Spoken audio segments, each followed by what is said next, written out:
ఇవైతే మటన్ కడిగిన నీళ్ళు, మటను, చికెను, బియ్యం కడిగిన నీళ్ళు, పప్పు కడిగిన నీళ్ళు అన్నీ స్టోరేజ్ చేసుకొని మేమైతే ఇట్లా చెట్లకు ఇస్తున్నాము.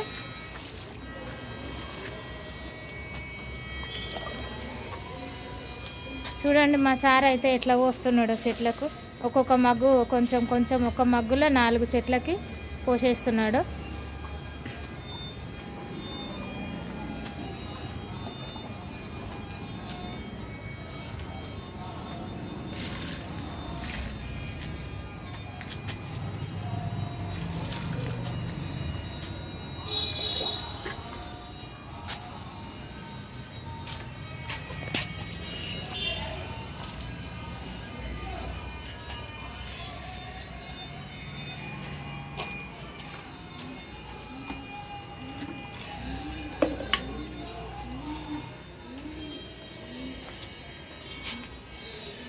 ఇక సకిలెంట్లకు కూడా పోస్తున్నాం చూడండి.